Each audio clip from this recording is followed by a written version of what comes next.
ወሰላም በምድር ስምረቱ ለሰብ ክብር ለእግዚአብሔር በሰማያት ሰላምም በምድር ለሰው ልጆች በጎ ፈቃድ ሆነ።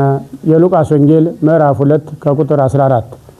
በስመ አብ ወወልድ ወመንፈስ ቅዱስ አሐዱ አምላክ። የተከበራችሁ የክርስቶስ ቤተሰቦች እንኳንም ለብርሃነ ልደቱ በሰላም አደረሰን አደረሳችሁ እያለ የሰሚት መካነ ሰላም መድኃኔዓለም ቤተክርስቲያን መልካም ምኞቱን ይገልጻል። በዓሉን ስናከብር ከኛ ላነሱ ወገኖቻችን እንደየጠየቅን በረከትም እንድንቀበል እነሱንም እየጠየቅን በዓሉን በጋራ እንድናከብር ለማሳሰብ እንወዳለን። በዓሉ የበረከት የሰላም የፍቅር የአንድነት በዓል ያደርግልን። በስመ አብ ወወልድ ወመንፈስ ቅዱስ አሐዱ አምላክ አሜን። እነሆ በኤፍራታ ሰማነው፣ በዱር ውስጥም አገኘነው። መዝሙረ ዳዊት መዝሙር 131 ቁጥር 6።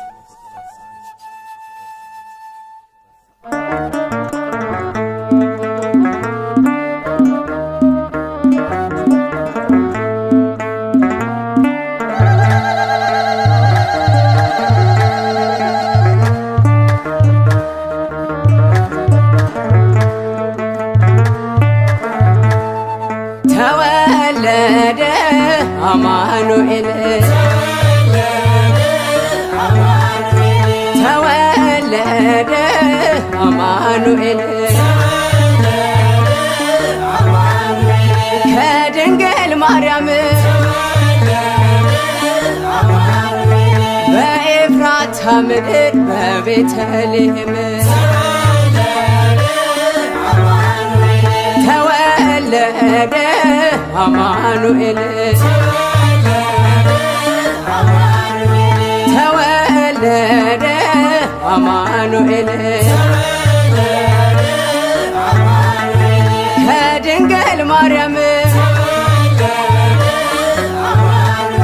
በኤፍራታ ምድር በቤተልሔም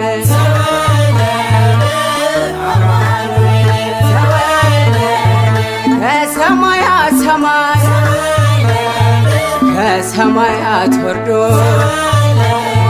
ከሥጋ ሥጋ ከነፍሷ ነፍስ ወስዶ ቃል እንደገባለት ለቅድመ አዳም ጌታ ተወለደ ከድንግል ማርያም ተወለደ አማኑኤል ተወለደ አማኑኤል ከድንግል ማርያም በኤፍራታ ምድር በቤተልሔም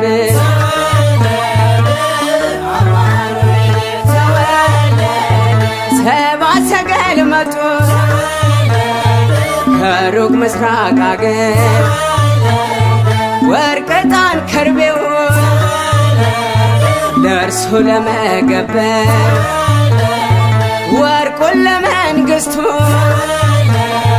ከርቤውን ለሞቱ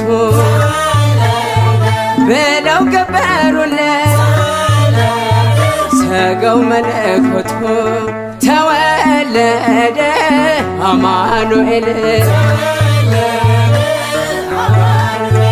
ተወለደ አማኑኤል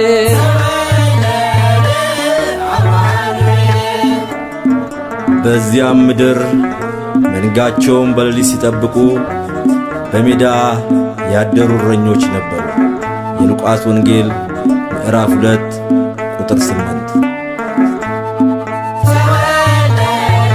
እረኞች ተነስተው እልል አሉ የዓለማት ጌታ ተወለደ እያሉ አሸበሸቡለት ቅዱሳን መላእክት ስብሐት ለእግዚአብሔር ብለው ዘመሩለት ተወለደ ተወለደ አማኑኤል ተወለደ አማኑኤል ከድንግል ማርያም በኤፍራታ ምድር በቤተልሔም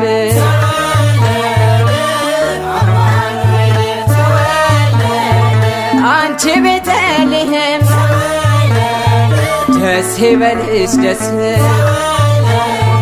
ባንቺ ተወለደ ንጉሥ ክርስቶስ አንቺ ቤተልሔም የይሁዳ መሬት ባንቺ ተወለደ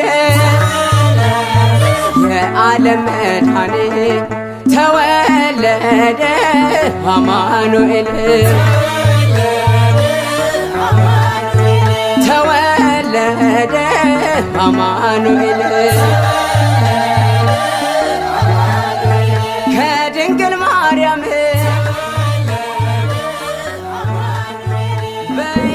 በስመ አብ ወወልድ ወመንፈስ ቅዱስ አሐዱ አምላክ አሜን።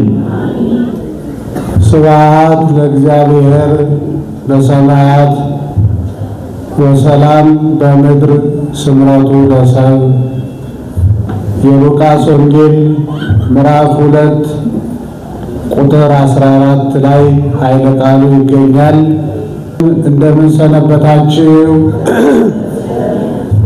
እስኪ እግዚአብሔር ይመስገን በሉ ሁላችሁ። እንደምን አደራችሁ? እንደምን አረፈዳችሁ? አሜን። ቅድመ ዓለም የነበረ ማዕከለ ዓለም ያለ ዓለምን አሳልፎ የሚኖር በባህሪው ሞት በመንግስቱ ሽረት የሌለበት አንድነቱ ሦስትነቱን ሳይጠቀልለው ሦስትነቱም አንድነቱን ሳይከፋፍለው በአንድነቱ ላይ ምንታዌ ሁለትነት ሳይጨመርበት በሦስትነቱም ላይ ርባኤ አራትነት ሳይቀላቀልበት ከፍጡራን ተለይቶ ልዩ በሆነ መለኮታዊ ምስጢር ብቻውን በአንድነት በሦስትነት ሲሰለስ ሲቀደስ የሚኖር አምላካችን እግዚአብሔር መሐሪ ነውና ይቅር ባይ ነውና ሰው ወዳጅ ነውና አንጻራዊ ሰላም ሰጥቶ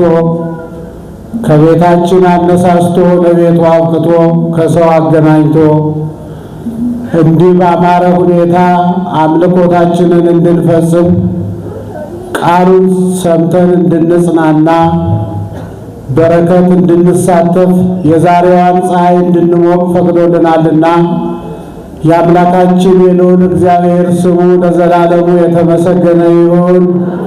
እንኳን አደረሳችሁ፣ እንኳን ደህና መጣችሁ ምዕመናን። ስብሐት ለእግዚአብሔር በሰማያት ወሰላም በምድር ስምረቱ ለሰብእ። ስብሐት ለእግዚአብሔር በሰማያት አምላክ ለሆነው ሥጋ በሰማይ ባርያም ከመላእክት ከአብ ከወልድ ከአብ ከመንፈስ ቅዱስ ጋር ክብር ምስጋና ተገባው። ወሰላም በምድር ዕርቅ ተወጠነ። ስምረቱ ለሰብእ ለሰው ግእዛኑ መንፈስ ቅዱስ ሊሰጠው። ስብሐት ለእግዚአብሔር በሰማያት አምላክ ሰው ሆነ። ወሰላም በምድር ሰው አምላክ ሆነ። ስምረቱ ለሰብእ የሰው ፍቅር አገብሮት ሰው አምላክ ቢሆን አለ። ፍቅር ሰሐቦ ለወልድ ኃያል መንበሩ ወአብጽሖ እስከ ለሞት እንዲል።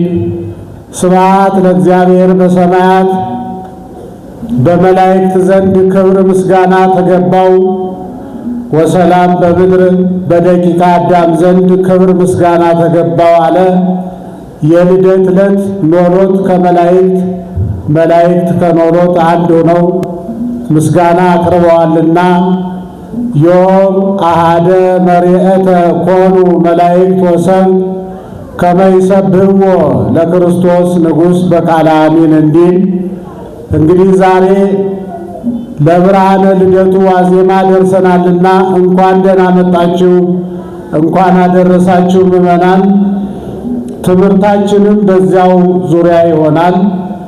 ረቡዕ ለምናከብረው በዓለ ልደት ከዚያ ወዲህ የምንገናኝበት አጋጣሚ ስለሌለ ኢየሱስ ክርስቶስ ሰው የሆነበትን ጉዳይ ሌሎች መምህራን የሚጨምሩት እንዳለ ሆኖ ለተወሰኑ ደቂቃዎች እንማማራለን።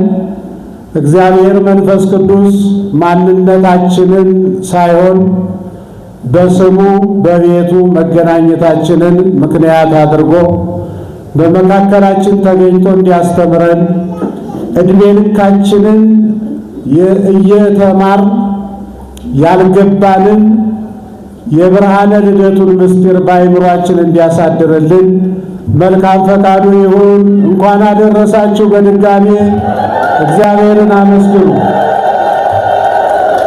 የተከበራችሁ ኦርቶዶክሳውያን፣ ለእኛ ለክርስቲያኖች ከልደቱ የሚበልጥ የሚቀድም በዓል የለንም።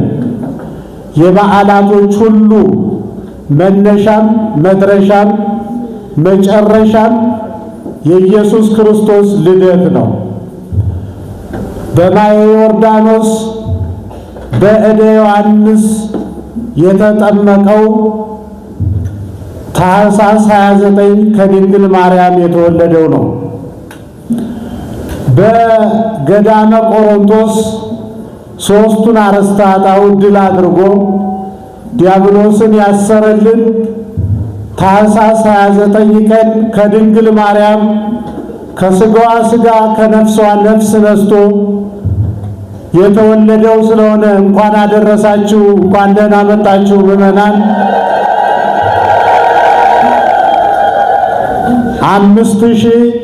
5,000 ገበያ ሕዝብ ሰብስቦ ያስተማረው፣ ደዌ ሥጋን በታምራት ደዌ ነፍስን በትምህርት ያራቀው፣ በሽተኞችን የፈወሰው፣ 5 እንጀራ ለ5,000 ሰው አበርክቶ መግቦ ሲያበቃ 12 ቅርጫት መሶብ ያተረፈው ታኅሳስ 29 ቀን ከድንግል ማርያም የተወለደው ስለሆነ እንኳን ለብርሃነ ልደቱ በሰላም አደረሳችሁ፣ እንኳን ደህና መጣችሁ ምዕመናን።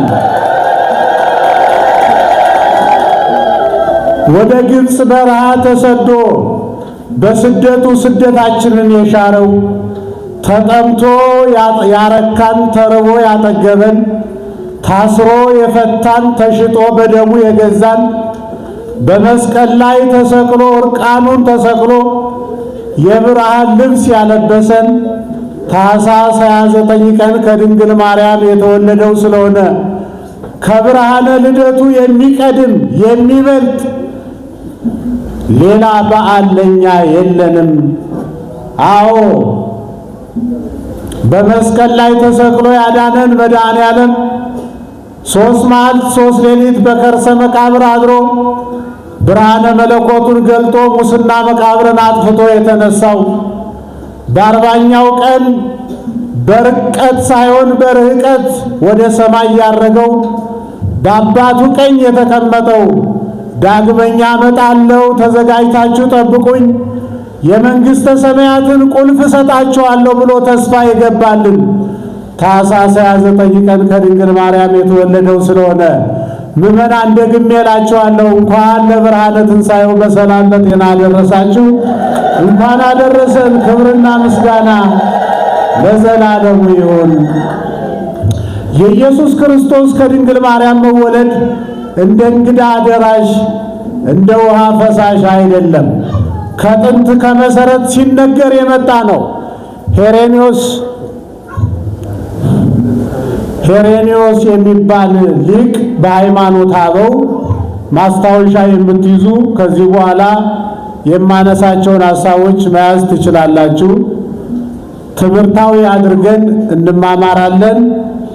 ሄሬኔዎስ የሚባል ሊቅ በሃይማኖተ አበው ምዕራፍ 1 ቁጥር 2 ላይ እንዲህ ይላል፣ ኦሪት ወነቢያት ወወንጌል ሰበኩ በክርስቶስ ከመ ውእቱ ተወልደ እምድንግል። ኦሪት ነቢያት በግዕዝ ቦታ የገባ ነው ይላሉ መምህራን። የአበው ሱባኤ ትክ ብለው ሲያዩት የክርስቶስን ልደት ይናገራል። የነቢያት ትንቢት አጠቃላይ የኢየሱስ ክርስቶስን ሰው መሆን ይናገራል። የሐዋርያት ስብከት፣ የሊቃውንት ምስጢር፣ የአበው ሱባኤ፣ የነቢያት ትንቢት፣ የሐዋርያት ስብከት፣ የሊቃውንት ጽሑፍ አጠቃላይ ከመ ውእቱ ተወልደ እምድንግል ከድንግል ማርያም እንደሚወለድ ይናገራል። ከኦሪት ዘፍጥረት እስከ ራዕየ ዮሐንስ አምነን የተቀበልናቸው 80 መጻሕፍት በጽሞና በጥንቃቄ ብንመለከታቸው ኢየሱስ ክርስቶስ ከድንግል ማርያም እንደሚወለድ የሚናገሩ ናቸው። ከዚህ በኋላ በቅደም ተከተል የምንመለከተው ለምንድን ነው አምላክ ሰው የሆነ? ሰው አምላክ የሆነ አምላክ ሰው የሆነ ለምንድን ነው? እሱን ነው የምንመለከት። የመጀመሪያው አምላክ ሰው የሆነበት ምክንያት ሁላችን የምናውቀው አለ። በዝርዝር እንየው ብዬ ነው። እግዚአብሔር ከሁላችን ጋር ይሁን። ይሁላችሁ አምላክ ሰው የሆነበት ሰው አምላክ የሆነበት ምስጢር ሲገባን አጠቃላይ የአዲስ ኪዳኑ አጠቃላይ ነገረ ድነት ይገባናል፣ ይረዳናል። ምዕመናን ሐሳባችሁን ሰብሰብ አድርጉና ነገረ ልደቱን እየተማር ብርሃነ ልደቱን የምናከብርበት አስተዋይ ልቡና ለሁላችን ያድለን። አበው በሱባኤ ነቢያት በትንቢት ኢየሱስ ክርስቶስ እንደሚወለድ፣ የወደቀው ዓለም እንደሚነሳ፣ የጠፋው ዓለም እንደሚገኝ፣ የተሰበረው ዓለም እንደሚጠገን፣ ዓለም ያልነው ሰውን ነው። ከፈጣሪው ተጣልቶ ከገነት ወጥቶ በመንጸፈ ደይን ይኖር የነበረው የሰው ልጅ ወደ ቀደመ ክብሩ፣ ወደ ቀደመ ማዕረጉ፣ ወደ ቀደመ ቦታው የተመለሰበት ምስጢር ብርሃነ ልደቱ ስለሆነ ክርስቶስ ለምን ሰው ሆነ ሲባል 1 4 5 ዝርዝር ሁኔታዎችን በዝርዝር እናያለን። የመጀመሪያው የዲያብሎስን ሥራ ለማፍረስ እንደሆነ አንደኛ ዮሐንስ ምዕራፍ 3 ቁጥር 8 ላይ ወንጌላዊ ዮሐንስ እንዲህ ይላል፣ ወበይንተዝ አስተራየ ወልደ እግዚአብሔር ከመ ይሣር ግብሮ ለዲያብሎስ። የዲያብሎስን ሥራ ያፈርስ ዘንድ የእግዚአብሔር ልጅ ተገለጠ። ዲያብሎስ የሰው ልጅ የአውራዬ ልጅ የላሜ ውላጅ ብሎ በሞተ ሥጋ ሞተ ነፍስ በረደተ መቃብር ረደተ ገሃነም በተፈረደበት የሰው ልጅ ላይ ሰልጥኖ ይኖር ነበረ። የዲያብሎስን ሥራ ለማፍረስ አስተራየ ወልደ እግዚአብሔር በስውር የነበረው አምላክ ረቂቁ ጌታ በሥጋ ማርያም አስተራየ ተገለጠ። ይህንን የዮሐንስን አባባል ሊቁ ቅዱስ ኤፍሬም ወነሰተ ምክሮ ለጸላኢ የጸላኢ የዲያብሎስን ምክሩን አፈረሰ ብሎ ምን ብሎ መክሮ ኖሯል? ዲያብሎስ በሰው ልጅ ላይ የመከረው ምክር ምንድን ነው? እንደዚህ ነቢያት፣ ሐዋርያት፣ ሊቃውንት ተስማምተው የዲያብሎስን ሥራ ለማፍረስ ሰው ሆነ ያሉ ምን ሥራ ምን ምክር መክሮ ኖሯል የሚለውን ሊቁ ዮሐንስ አፈወርቅ ይነግረናል። እንዲህ ይላል፣ ወበከመ ተኀባ ሰይጣን በጉህሉቱ ውስተ ሥጋ ከይሲ ከማሁ ኮነ ድኅነትነ በተሰውሮ ተቃለ እግዚአብሔር በዘመድነ።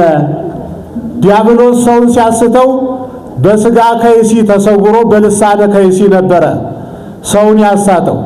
እባብን ተጠቅሟል ዲያብሎስ ሰውን ለማሳት የእባብን አካል ተጠቅሟል። ኢየሱስ ክርስቶስ ደግሞ ዲያብሎስን ድል ለማድረግ የሰውን አካል ተጠቀመ ማለት ነው። ስለዚህ ምክሩን አፈረሰ ሲባል በመጣበት ባመጣጡ ወበከመ ተኀባ ሰይጣን በጉህሉቱ ውስተ ሥጋ ከይሲ ከማሁ ኮነ ድኅነትነ በተሰውሮ ተቃለ እግዚአብሔር በዘመድነ። በስጋ ከይሲ ተሰውሮ ድል እንዳደረገው በስጋ ብእሲ ተሰውሮ ዲያብሎስን ድል ለማድረግ ስጋ ለብሶ በዚህ ዓለም የተገለጠበት ሊቁ ቅዱስ ያሬድ ይህንን የዮሐንስ አፈወርቅን ቃል እንዲህ ብሎ ይተረጉመዋል።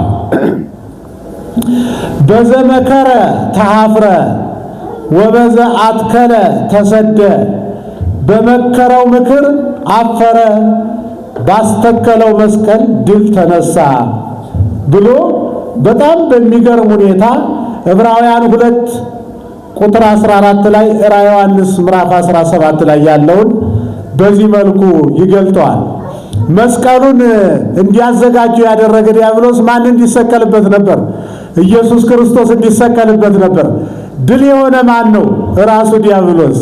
ይህንን ለማድረግ መጋቢት ታኅሳስ 29 ቀን የተወለደበት ብርሃነ ልደቱ እንኳን አደረሳችሁ። ክብርና ምስጋና ለአምላካችን ይሁን። አንደኛው ኢየሱስ ክርስቶስ የተወለደበት ምክንያት ይህንን ረቂቅ የሆነ የዲያብሎስን አሰራር አፍርሶ ባሪያ እግዚአብሔር የፈጠረውን የፍጥረታት ዘውድ የሰው ልጅ ነፃ ለማድረግ ወደ ቀደመ ክብሩ ለመመለስ ዕፀ በለስ የበላበትን ጉዳይ ፈጽሞ ከእመቤታችን የከፈለውን ሥጋ የባሕርይ አምላክ ለማድረግ የዲያብሎስን ሥራ ለማፍረስ ሰኩኗል። ሁለተኛ የሰውን ባሕርይ እንዳከበረ ለማጠየቅ ነው። ሐዋርያው ቅዱስ ጳውሎስ ይህንን ሲያብራራ ኢነሶ ለዘነሶ እመላእክት ዘእንበለ ዳይሙ እምዘራ አብርሃም አለ። የነሳውን አካል ከመላእክት፣ ከእንስሳት፣ ከአራዊት፣ ከካል ፍጥረት ከሌላ ፍጥረት አልወሰደም። የማንን ባሕርይ ያደረጋለ? የአብርሃምን የሰውን ባሕርይ ያደረገ። ሰውን እንዳከበረው የታወቀ የመላእክትን ባሕርይ ላድርግ ሳይል፣ የእንስሳት የአራዊትን ባሕርይ ላድርግ ሳይል የማንን ባሕርይ ያደረገ? ምእመናን የሰውን ባሕርይ ያደረገ። የሰውን አካሉ አደረገ። ሊቁ እንዲህ እያለ ያደንቃል። ቀዳሚሰ ወሀበነ አርአያሁ ክብርተ ወዳግመሰ ነሳ ሥጋ ህስርተ ወዝንቱ ግብር ልዑል ይትነከር ፈድፋደ እምቀዳሚ። ምን ማለት መሰላችሁ ምእመናን? በአማርኛ ተረጉምላችኋለሁ። አስቀድሞ ሰውን እንዳከበረው መቼ ነው የታወቀ? በአርአያው በአምሳሉ ፈጠረን። ያን ጊዜ እንዳከበረን አወቅን አላወቅንም? ከእንስሳት ከአራዊት ለይቶ በአርአያው የፈጠረን አምላክ አይመሰገንም? ምእመናን ምስጋና አይገባውም? ይኸውላችሁ መምህራን እንዴት አድርገው እንደሚያሳምሩት ቀዳሚሰ ወሀበነ አርአያሁ ክብርተ ወዳግመሰ ነሳ ሥጋ ህስርተ። መጀመሪያ ከሌሎች ፍጥረታት ለይቶ በአርአያው በአምሳሉ የፈጠረበት ምስጢር አልገባን ብሎ እያደነቅን እያለን በኋላ ግን ደካማ ሥጋችንን ተዋሃደ። የትኛው ይበልጣል? አይገርምም ወይ? ደካማ ሰውነት እኮ እንኳን ለእግዚአብሔር ለእኛ ለሰዎች አስቸጋሪ ነው ሰውነት። ሰው መሆን በራሱ ርደት የተባለ ይሄ ምንድነው? አርአያ ገብር የተባለ እኮ ይሄ ነው። ሰው እኮ ነው የሆነ። ሰው ማለት ምን ማለት ነው? እስኪ አስቡት። ለብሰን ታጥበን ስንመጣ ስንገናኝ ጊዜ ደካማነታችንን አንረሳም እኮ እኛ። አንድ ቀን ሻወር የምንወስድበት እድል ስናጣ ሰውነታችን ሲለወጥ ውሃይቱ ስትቀር የሚደርስበትን ነገር እወቁት። አያችሁ፣ እሱን እኮ ነው ገንዘብ ያደረገ አምላክ። የበደለ ሰውን ፍለጋ የመጣ እግዚአብሔር፣ የምናስቀይመው እኛ፣ ተመለሱ እያለ የሚለምነን እሱ፣ ትእዛዙን የጣስን እኛ፣ የእኛን ሥጋ ተዋህዶ መከራ ተቀብሎ ያዳነን እሱ ስለሆነ ክብርና ምስጋና ሰው ሆኖ ላዳነን አምላክ እንኳን ለብርሃነ ልደቱ አደረሳቸው። አስቀድሞ ባሪያው ፈጠረን። በዚህ ስንደነቅ በኋላ ዳግመኛ ደግሞ ደካማ ሥጋችንን ተዋሃደ። ይህ ሥራ ረቂቅ ነው፣ ፈጽሞ ይደንቃል። ምእመናን ይህ ውለታው የደረስንበት ከፍታ ነጥቆ ዓለምን አስትቶ ከመላእክት ጋር እንድንኖር ካላደረገን በስተቀር ሌላ ምን መፍትሄ እናገኛለን? በማለት የተዋረደውን ባህሪያችንንና የረከሰውን ሰብነታችንን በተዋህዶ እንዳከበረው ተናግሯል። ሃይማኖተ አበው ገጽ 218 ላይ አሁን ያነበብነውን ቃል እናገኛለን። ቅዱስ ያሬድም ጌታ በመወለዱ ምን ያህል እንደከበርን ሲናገር ሊቁ ቅዱስ ያሬድ ለኢትዮጵያ የተበረከተ በረከት ስራ ፈጣሪ ሆኖ ይህን ሁሉ የሰው ኃይል እንጀራ በልቶ እንዲኖር ያደረገ አባት ክብርና ምስጋና ለቅዱስ ያሬድ። በእውነት ቅዱስ ያሬድ ወወሀብኮሙ ሲሳዮሙ ለሕዝበ ኢትዮጵያ፣ ለኢትዮጵያ ሰዎች ምግባቸውን ሰጣቸው። እራሱ ቅዱስ ያሬድ ምግብ እኮ ነው። ግማሹ ዘምሮ፣ ግማሹ ሰብኮ፣ ግማሹ ቀድሶ፣ ግማሹ ማህሌት ቆሞ ይበላል። እሱ ሳይበላ እኛን የመገበን ቅዱስ ያሬድ በረከቱ ይድረሰን። የቅዱስ ያሬድ አምላክ የተመሰገነ ይሁን። እንኳን ለብርሃነ ልደቱ አደረሳችሁ ምእመናን። ቅዱስ ያሬድ ጌታ በመወለዱ ምን ያህል እንደከበርን ሲናገር እንዲህ ይላል። በልደቱ ተወለድነ ወበጥምቀቱ ተጠመቅነ ወከብረ በዝንቱ ህሱር ስጋነ ይላል። ይገርማል እኮ በልደቱ ተወለድነ፣ እሱ ሲወለድ እኛ በንስሐ ተወለድን። እንደገና ከአብራከ መንፈስ ቅዱስ ከማኅፀነ ዮርዳኖስ ተወልደ ከመይለደነ ዳግመ፣ እኛን ዳግመኛ ሊወልደን ሲፈልግ እሱ ከድንግል ማርያም ተወለደ። በልደቱ ተወለድነ ወበጥምቀቱ ተጠመቅነ ወከብረ በዝንቱ ህሱር ስጋነ። በመወለዱ ተወለድ፣ በመጠመቁስ ተጠመቅን ምእመናን። በዚህም የተዋረደው ስጋችን ምን አለ? ከበረ። ክብርና ምስጋና ለአምላካችን ይሁን። የተዋረደው ሰው ከበረ። የጠፋው የሰው ልጅ ተገኘ በልደቱ። የተዋረደው የሰው ልጅ ከበረ በልደቱ። ደግሞ ክርስቶስን አልሰበካቸውም ይሉናል። ኩታራ ብቻ ተሰብስቦ እዚህ ይጮሃል። ምን ማለት ነው? ክርስቶስን አልሰበካቸውም። ክርስቶስን ሰበከ የሚባል ሰው አማላጅ ሲል ነው? ፍጡር ሲል ነው? የዮሴፍ ልጅ ነው ሲል ነው? እህትና ወንድም አሉት ማለት ነው ስብከት? ለማን ይጮሃል? ለማን ይነገራል? ክርስቶስን መስበክ ማለት በአበው ሱባኤ፣ በነቢያት ትንቢት፣ በሐዋርያት ስብከት፣ በሊቃውንት ድርሰት እያመሳጠሩ ከመንገር በላይ ምን ማለት ነው? ክርስቶስን አልሰበኩም ማለት አማላጅ አለማለታችን ነው? እንደነሱ አለመደንቆራችን ነው? ዘመን ያጀገናቸው ፈረንጅ ያሰራቸው ቡችሎች አፋቸውን ወደዚች ቤተ ክርስቲያን እያዞሩ ይጮሃሉ። ሰው እንደሌላት እንደ ቀትር እሳት የሚናደፉ መምህራን እንዳልነበሯት አፋቸውን ከፈቱባት። የወደዱትን ሁሉ አደረጉ። እኛ ግን ክርስቶስን እንሰብካለን። የባህሪ አምላክ ብለን ፍጹም ሰው ፍጹም አምላክ የሚማለድ እንጂ አማላጅ አይደለም። ፈጣሪ እንጂ ፍጡር አይደለም። እህት ወንድም የለውም። ክርስቶስን መስበክ ይሄ ነው። ይሄንን ስሙ፣ አትስሟቸው። እነሱ ከአይምሯቸው ጋር አይደሉም። እንኳን ለብርሃነ ልደቱ አደረሳቸው። እንኳን አደረሳቸው ምእመናን። በመወለዱ ተወለድን፣ በመጠመቁ ተጠመቅን። የተዋረደው ስጋችን ከበረ። የጠፋው የሰው ልጅ ተገኘ። የወደቀው ተነሳ። የተረሳው ተወሳ። አምላክ ሰው ሆነ፣ ሰው አምላክ ሆነ፣ ሰው አምላክ ሆነ። ምእመናን ብርሃነ ልደቱን ወደን አይደለም ደጋግመን የምንነገራቸው።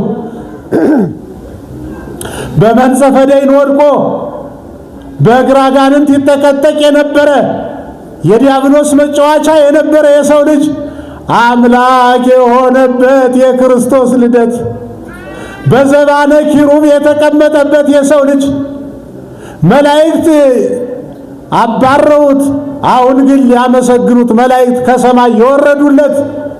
ኧረ እንኳን ለብርሃነ ልደቱ አደረሳችሁ ምእመናን! ኧረ እንኳን አደረሰን። ልደቱ ከመድረስ በላይ ምን በረከት አለ! ዛሬ ስለ ልደቱ እንማማርና ነገ ጀምራችሁማ ዶሮ ግዢ መሯሯጣችን ነው እንግዲህ አይደለ እንዴ? የሚቆርብ ነው ያጣን፣ የጌታን ስጋ የሚበላ ነው ያጣን እንጂ ስጋ ሰልፍ የሚቆም አላጣንም። ግን ለምን ምእመናን፣ ለምን ስጋው ተቆርሶ ደሙ ፈሶ ብሉኝ ጠጡኝ እያለ የልደት ያልቆረበ ክርስቲያን መቼ ሊቆርብ ነው? የጥምቀት ያልቆረበ ክርስቲያን መቼ ሊቆርብ ነው? የትንሣኤ ያልቆረበ ክርስቲያን መቼ ሊቆርብ ነው? ማን ነው እንዲህ እንደው ተስማምቶ ሕዝባችን ከምስጢረ ቁርባን እንዲርቅ ከእግዚአብሔር እንዲጣላ ያደረገብን ማን ነው?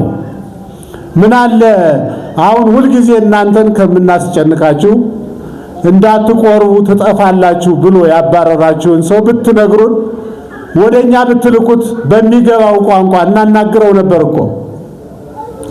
እባካችሁ ምእመናን ከተቀደሰ መቁረብ አለባችሁ። ይኸውላችሁ እስክንድርያ ቤተክርስቲያን ያዩ መምህራን ሲነግሩን፣ እኔ እዚያ ዱባይ አንድ ቤተክርስቲያን አላቸው፣ እዚያ አይቻቸዋለሁ። ሴቶች የሚቆርቡበት ቀን፣ ወንዶች የሚቆርቡበት ቀን፣ የካህናት ሚስቶች የሚቆርቡበት ቀን፣ ሕፃናት የሚቆርቡበት ቀን ተብሎ ተለጥፏል። ወንዶች በሚቆርቡበት ቀን የሚቀር አንድ ሰው የለም። ከቀረ የቆረቡት ምዕመናን ወደ ቤታቸው አይሄዱም። ከአቅም በላይ የሆነ ችግር ደርሶበታል ማለት ነው እንጂ ዛሬ እንዴት ይቀራል ብለው ቤቱ ነው የሚሄዱት። አቡነ ሽኖዳ ኢትዮጵያ መጥተዋል አንድ ጊዜ የነበራችሁ ሽማግሌዎች እና ቦሌ ቅዳሴ ገቡ። በበር ሲያዩ በጣም ብዙ ሰው መጥቷል። እሳቸው ሊያይ ነው የመጣ ሰው እንደሳቸው መስሏቸው ይህንን ሁሉ ሕዝብና ቆርባለን ብለው ድርገት ወረዱ። ራሳቸውን አዘጋጁ። አንዱ ለሰዎች ተቀብለው ድርገት እንመለስ አሏቸው። ለምን እንውጣና እናቀብል እንጂ አሉ። በእስክንድርያ እንደዚያ ነዋ። አስቀደሰ ማለት አንድ አማኝ ይቆርባል። ማስቀደስ የሚባል ብቻውን ራሱን የቻለ በእኛ ቤተክርስቲያን እኮ የለም። ምን ማለት ነው ማስቀደስ? ካልቀደሰ ቆራቢ ነው፣ ካልቆረበ ቀዳሽ ነው። ይዘከረ መጽሐፍ ሰለስተ መካናተ አላ ክሌተ። ለምን መሰላችሁ? አሁን ቅዳሴውን እኮ ባስብላችሁ ይገባችኋል እኮ ይሄ ሰውዬ ምን ማለቱ ነው ብላችሁ ከሆነ ምንድነው የሚል ቅዳሴው መግቢያ ላይ ዘይተመጠውም ቁርባን ይሰደድ። ምን ይገትረዋል? እዚህ ይውጣ እስማማ ሰነ ሕግ እግዚአብሔር። አስተውለን አናውቅም እኮ ስጋውን ደሙን የማይቀበል ከቤተ ክርስቲያን ይውጣ። የቤተ ክርስቲያንን ስርዓት አፍርሷል። ምን ሊያረግ ነው የቆመ? የበረከቱ ተሳታፊ ካልሆነ እስኪ ማይድ ቀርቦ እጁን ታጥቦ ማይድ ከቀረበ በኋላ የማይበላ ሰው ታውቃላችሁ? የማይበላ አለ ወይ? ይበላል። አሁን እኔ ምን እያልኳችሁ ነው? ደግሞ ሌላ ነገር ይዛችሁ እንዳትሄዱ። ማስቀደስ ይቻላል አይቻልም ስትባሉ አይቻልም እንዳትሉ። እኔ አላልኩማ ስላላልኩ እኮ ነው። ማስቀደስ ይቻላል። ማን ነው የሚያስቀድስ ካላችሁኝ፣ የዛሬ ሳምንት የቆረበ የዛሬ ወር የቆረበ ዛሬም ሊቆርብ መጥቶ በተለያየ ምክንያት መቁረብ የማይችልበት ተፈጥሯዊ ሁኔታ ቢፈጠር አስቀድሶ ይወጣል። ቁጥሩም ከቆራቢዎች ነው። 20 ዓመት ሙሉ ያላስቀደሱ ምዕመናን አሉ። ምንድነው ያልቆረቡ ግን የሚያስቀድሱ? 30 ዓመት ሙሉ ያልቆረቡ ግን የሚያስቀድሱ። እንደዚህ ያለ የቤተ ክርስቲያን ስርዓት የለም። 10 ዓመት ሙሉ ያስቀደሳችሁ ያልቆረባችሁ አሁን ስርዓታችሁን ያዙ። እንደዚህ ያለ የቤተ ክርስቲያን አስተምሮ የለም። እናንተ ለቁርባን መብቃት አለባችሁ። ይኸውላችሁ ኢየሱስ ክርስቶስ በምሴተ ሐሙስ ሥጋውን ደሙን ለሐዋርያት ሲሰጣቸው ይህ ስለ ኃጢአተኞች ሥጋው ደሙ የማን ነው ማለት ነው? የንጹሐን ነው እንዴ? የኃጢአተኞች እኮ ነው። ኃጢአት የሰሩ ሰዎች ንስሐ ገብተው የሚቀበሉት እንጂ ኃጢአት ያልሰሩ ሰዎች ሲጀመር ኃጢአት የማይሰራ ሰው አለ እንዴ? አንደኛ የለም። ሁለተኛ ሥጋው በመስቀል ላይ የተቆረሰ ደሙ በመስቀል ላይ የተቀዳ ለጻድቃን አይደለም ለኃጢአተኞች ነው። ኃጢአተኞች ኑ ንስሐ ግቡና ኃጢአታችሁን ተናዘዙና ሥጋውን ብሉ ደሙን ጠጡ የኃጢአተኞች ነው። ኃጢአተኛ ነኝ ሥጋውን ደሙን አልቀበልም ማለት ስተት ነው። በድፍረት ሥጋውን ደሙን መቀበል ስተት ነው። ሥጋውን ደሙን ሳይቀበሉ መኖር ስተት ነው። መፍትሄው ምንድነው ያላችሁኝ እንደሆነ ንስሐ እየገቡ ይቅርታ እየጠየቁ ሥጋውን ደሙን እየተቀበሉ የልደት መቁረብ አለብን። ምእመናን ሁላችን ንስሐ ገብተን መቀበል አለብን። እግዚአብሔር ይቅርታውን የሚልክልን ዘመናችን የሚባረክ ትውልዳችን የሚባረክ ምድራችን ገነት የምትሆን በተማርነው ልክ መኖር ስንጀምር ስለሆነ ነው። በመወለዱ ተወለድን፣ በመጠመቁ ተጠመቅን። በዚህም የተዋረደው ሥጋችን ከበረ። በዚህ የተነሳ ሊቃውንት ምን ይላሉ? ጌታ ዓለምን ከፈጠረበት ጥበቡ ይልቅ ሰው ሆኖ ዓለምን ያዳነበት ጥበቡ ይበልጣል ይላሉ። ምክንያቱም ሰው አምላክ ሆነ ያልነው አምላክ ሰው ከሆነ ዘንድ ስለሆነ። ሶስተኛ ሁለት ምክንያት አቅርበናል። እየጻፋችሁ ያላችሁ ሰዎች ስላየው ነው። አንደኛ የዲያብሎስን ሥራ ለማፍረስ፣ ሁለተኛ የሰውን ባህሪ እንዳከበረ ለማጠየቅ ወደኛ መጣ። ሶስተኛ አምላክ ሲሆንበት ምክንያት ለሰው ልጅ ያለውን ፍጹም ፍቅር ለመግለጽ ነው። በሰማይ ሆኖ ባሪያም ሆኖ በዘባነ ኪሩብ ተቀምጦ አዳም ሔዋን ልጆቻቸው ይቅር ብያቸዋለሁ ማለት ይችል ነበር አይደል? ለምንድን ነው ወደኛ የመጣ?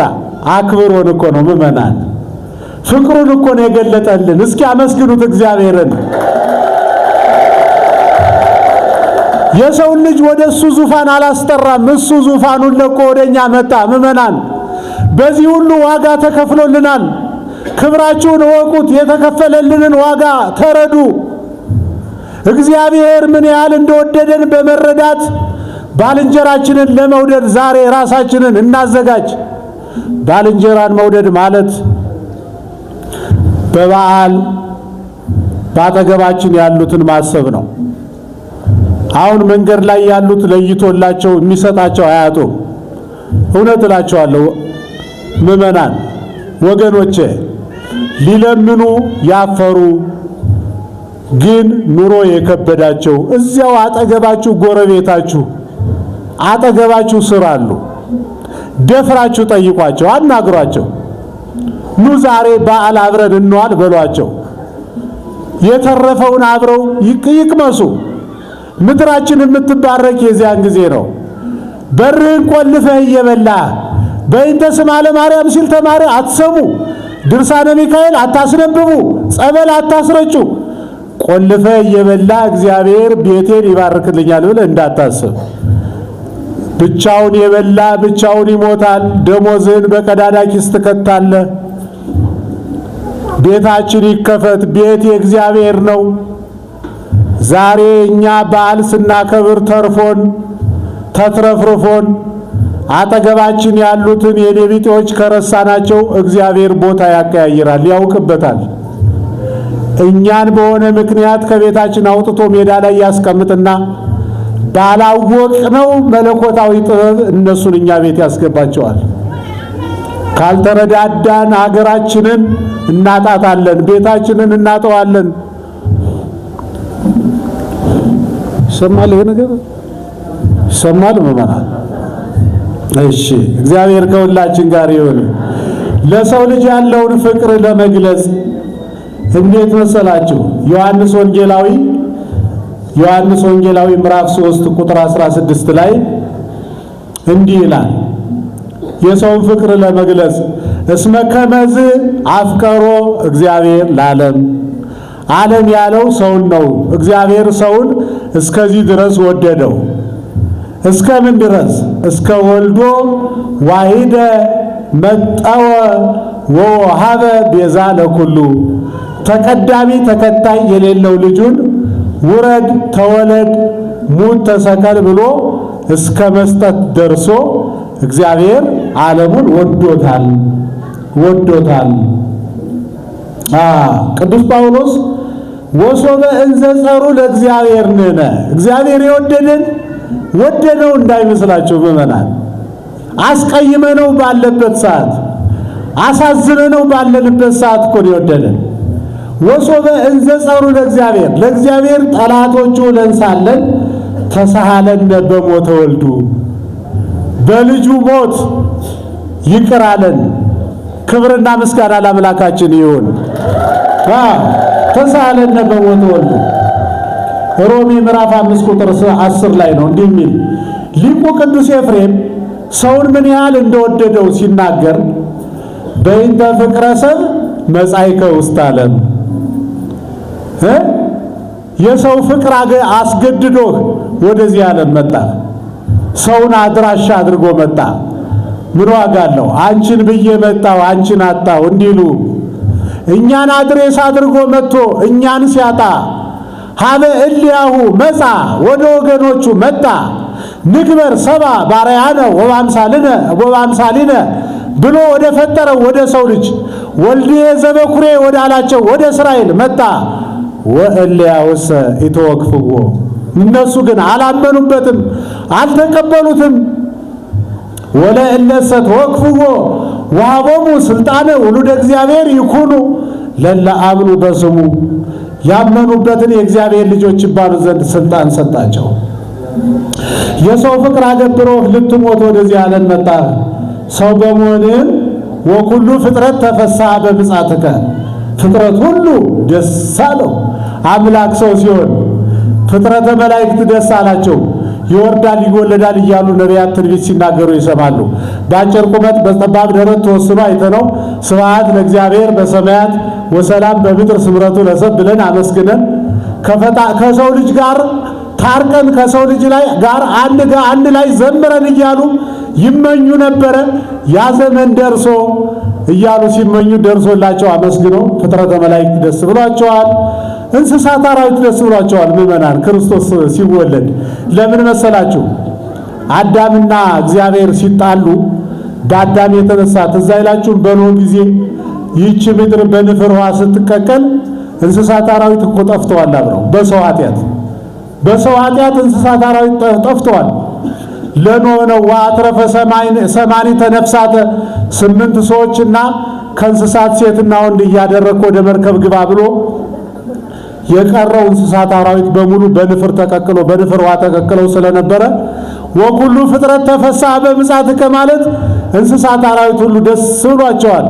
እንዲሁም መምህራን ክርስቶስ የተወለደ ዕለት ዮም ተወልደ ቤዛ ኩሉ ዓለም ዮም ተወልደ መድኃኔ ዓለም እያለች በታምራት ከእንስሳት አንዲቱ ስትዘምር እንዳዩ የጻፉት ጽሑፍ አለ።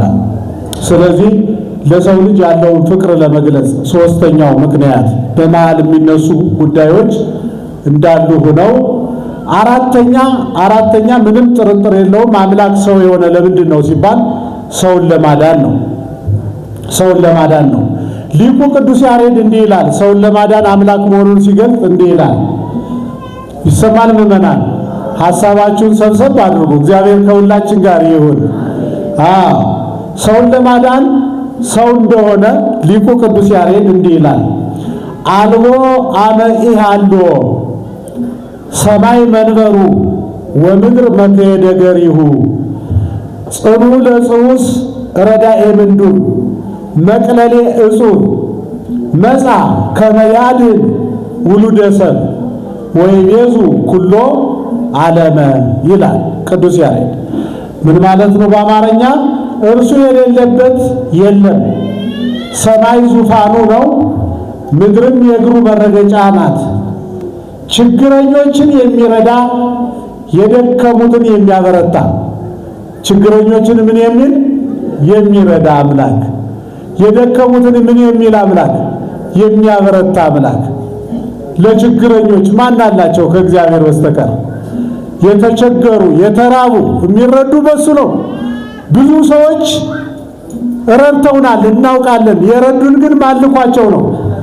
እግዚአብሔር ልኳቸው ነው ይሉን ነበር። እዚያ ዲማ ስንማር መምህራችን አንድ ሀብታም እንደው ገብጋባ ነው ሲፈጥረው የሀብታም ይሄኛው ሀብታም ማለት ነው። ብዙ ሀብታሞች አሉ እግዚአብሔር ያደላቸው የሚሰጡ። አንድ ገብጋባ ሰው ነበረ ባለ ሀብትና አንድ ቀን ግን ባልታወቀ ምክንያት በጣም ብዙ ብር ለአንድ ሰው ይሰጣል።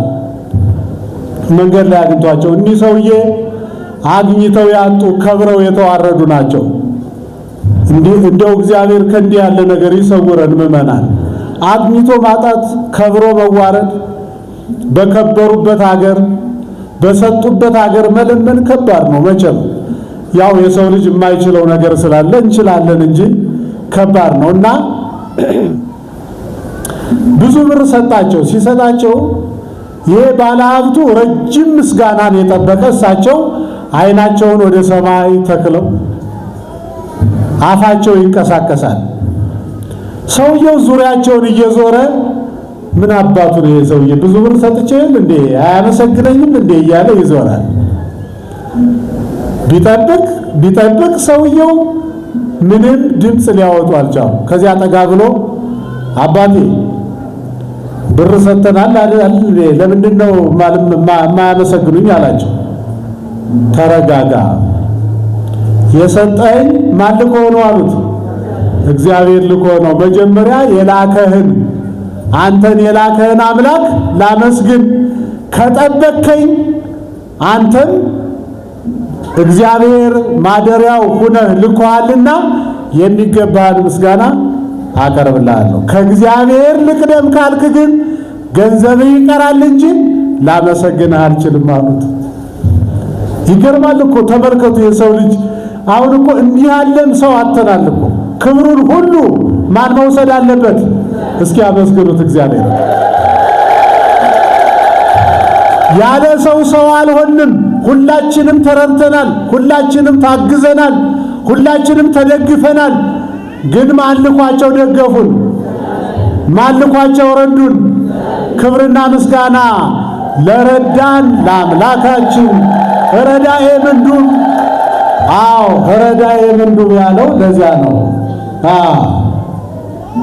ችግረኞችን የሚረዳ የደከሙትን የሚያበረታ ጭንቀትን የሚያቀል እርሱ የሰው ልጅ ያድን ዘንድ መጣ። ሰውን ለማዳን የሰው ልጅ መዳን ነበረበት። በሰዋው መስዋዕት፣ በጸለየው ጸሎት፣ ባቀረበው መስዋዕት፣ በነቢያት ትንቢት፣ በአበው ሱባኤ፣ በብሉይ ኪዳን ካህናት አገልግሎት የሰው ልጅ ወደ ቀደመ ክብሩ ሊመለስ አልችላለ። ተቀዳሚ ተከታይ የሌለው ወልድ ዋሂድ ኢየሱስ ክርስቶስ ከድንግል ማርያም የሰው ልጅ ለማዳን ሰው ሆነ። ማቴዎስ 18 ቁጥር 11 ላይ የማቴዎስ ወንጌል ምዕራፍ 18 ቁጥር 11 ላይ እስመ መጻ ወልደ እጓለ እመሕያው ከመ ይህስስ ወያድኅን ዘተሃጉለ የመጣበትን ምክንያት ሲናገር ወልደ እጓለ እመሕያው ክርስቶስ የጠፋውን ሊፈልግ የተጎዳውን ምን ሊል ሊያድን መጣ። የጠፋውም የሰው ልጅ ነው፣ ሊፈልገው መጣ። የተጎዳውም የሰው ልጅ ነበረ፣ ሊያድነው መጣ። ሰውን ሊያድን አምላክ ሰው ሆኗል። አምስተኛ ጌታ ሰው በመሆኑ ሰባቱ መስተጻርራን ታርቀዋል። ሰባት የተጣሉ አካላት ነበሩ። መጀመሪያ ሰውና መላእክት ተጣልተው ነበረ። እኒህ ሊያስታርቅ ሰውና መላእክት ሁለት በሉ፣ ሰውና እግዚአብሔር ሶስት። ሰውን መጀመሪያም ጠርተነዋል። ሰው፣ መላእክት፣ እግዚአብሔር ሶስት። ነፍስና ስጋ ሶስት ላይ ነፍስና ስጋ ሁለት ሲጨምሩ ስንት ይሆናል? አምስት። ሰው፣ መላእክት፣ እግዚአብሔር፣ ነፍስ፣ ስጋ አምስት። ሕዝብና አሕዛብ ተጣልተው ነበረ። ኦሪት እይባ ሞዓባዊ ወአሞናዊ እስከ ነሳልስ ወራብ ትውልድ እያለች ሕዝብና አሕዛብ እስራኤል በግዝረት አሕዛብ በቁልፈት ተለያይተው ነበረ። ሰውና እግዚአብሔር ተጣልተው ነበረ። አምላክ ሰው ሲሆን ታረቁ። ሰውና መላእክት ተጣልተው ነበረ። ታርቀው ብቻ ሳይሆን ዮም አሐደ መሬተ ኮኑ መላእክት ወሰብ ከመ ይሰብሕዎ ለክርስቶስ ንጉሥ በቃለ አሚን። ሰውና መላእክት በአንድ ላይ ስብሐት ለእግዚአብሔር በሰማያት ወሰላም በምድር ስምረቱ ለሰብ ብለው የዘመሩበት ቀን ስለሆነ ታኅሳስ 29 ቀን እንኳን ለብርሃነ ልደቱ በሰላም አደረሳችሁ አደረሰን። ክብርና ምስጋና ለአምላካችን ይሁን። ነፍስና ሥጋ ተጣልተው ነበረ። ነፍስና ሥጋ ተጣልተው ነበረ። ሥጋት በመቃብር ነፍሳት በሲኦል ነበሩ። ኢየሱስ ክርስቶስ 3 መዓልት 3 ሌሊት በከርሰ መቃብር አድሮ ሲነሳ ነፍሱ ከሥጋው ተዋህዶ ሲነሳ ተንሳ ከመ ይምሃረነ ተንሶ ሥጋቲነ ነፍስና ሥጋ ተዋህደው እንደሚነሱ ወንሴፎ ትንሣኤ ሙታን ሆነ ብለን የምንዘምርበት ተስፋ ትንሣኤ በአእምሯችን ውስጥ ስላደረ ነው። ሕዝብና አሕዛብ ተለያይተው ነበረ። በኢየሱስ ክርስቶስ ልደት ታረቁና አዎ ለዘመጽሐፌ ኢይሰድዶ ወያወጹ አፋ በአዲስ ኪዳን ለምንሰራ ስድስተኛ አምስተኛ ሰውን ሰባቱን የተጣሉ ነገሮች ለማስታረቅ ሰባቱን መስተጻርራን ብለናል። ስድስተኛ በአዲስ ኪዳን ላለን ክርስቲያኖች ለምንሰራው መንፈሳዊ ሥራ አርአያ ምሳሌ ለመሆን ኮነነ በኩረ ወጥንተ ለኩሉ ምግባረ ትሩፋት። በአጠቃላይ ሰባተኛ ሰይጣንን ከሰው ልቡና አስወጥቶ ለመስደድ በሰው ልብ አድሮ ይኖር ነበረ። ቅዱስ ያሬድ ዘልደት የልደት ድጓው ላይ እንዲህ ይላል፣ ተሰደ ሰይጣን ወተቀደሰ ዓለም። ተሰደ ሰይጣን ወተቀደሰ ዓለም መቼ? በእንተ ልደቱ ለወልደ እግዚአብሔር ይላል። ተሰደ ሰይጣን ወተቀደሰ ዓለም በእንተ ልደቱ ለወልደ እግዚአብሔር። ሰይጣን ከሰው ልቡና ሁለተኛ ላይ መለስ ተባሯል። ይሄንን እመኑ ምእመናን፣ ይሄንን ማመን ወጣት እህቶቻችን በሆነው ባልሆነው እየለፈለፋችሁ የማንም ማላገጫ የሆናችሁ ገላጋይ ያጣችሁ በመቁጠሪያ በጧፍ የምትደበደቡ ፍትህ ያጣችሁ እህቶቻችን ተሰደ ሰይጣን ከሰው ልቡና በእንተ ልደቱ ለእግዚእነ ከሰው ልቡና ወጥቷል። ሰይጣን በገዳመ ቆሮንቶስ ድል ሆኗል። በመስቀል ላይ ታስሮ ወደ ጥልቁ ወርዷል። እኛ በአዲስ ኪዳን የእግዚአብሔር መንፈስ ቅዱስ ማደሪያዎች ነን። ይህንን ለልቡናችሁ አለማምዱት። የማንም መለማመጃዎች አይደላችሁ። የማንም ማለጋጫ አይደላችሁም። እናንተ በደም የተገዛችሁ ናችሁ። ዋጋ ተከፍሎላችኋል። ተሰደ ሰይጣን ወተቀደሰ ዓለም በእንተ ልደቱ ለወልደ እግዚአብሔር ድጓ የቅዱስ ያሬድ ድጓ የልደቱ ድጓ ነው። መላከ ብስራት ደግሞ የዚህ ባለሙያ ናቸው። በዜማ ደግሞ በኋላ ሊያሰሟችሁ ይችላሉ። ተሰደ ሰይጣን ይህንን ማስተማር ይህንን መማር ትተን ያዘው ልቀቀው መቼ ነው ያዝካል? ስንት ናችሁ? ኢንተርቪው እያደረግን ሰይጣንን ያዳነንን አምላክ ሳንሰብክ ሰይጣንን ክፍል 1 ክፍል 2 ኢንተርቪው እያደረግን ያሳለፍነው ዘመን ምን ያህል ዋጋ አስከፈለን? ቤተ ክርስቲያኒቱን ያሰደባት እሱ ነው። እናንተ የእግዚአብሔር መንፈስ ቅዱስ ማደሪያዎች ናችሁ። ቢኮዝ ተሰደ ሰይጣን ተሰደደ። በክርስቶስ ልደት ተሰደደ። ወደ ግብፅ በረሃ ሲሰደድ ተሰደደ። በገዳመ ቆሮንቶስ ተሰደደ። በመስቀል ላይ ታሰረ፣ ወደ ጥልቁ ተጣለ። እንኳን ለብርሃነ ልደቱ አደረሳችሁ። እንኳን ለብርሃነ ልደቱ አደረሳችሁ።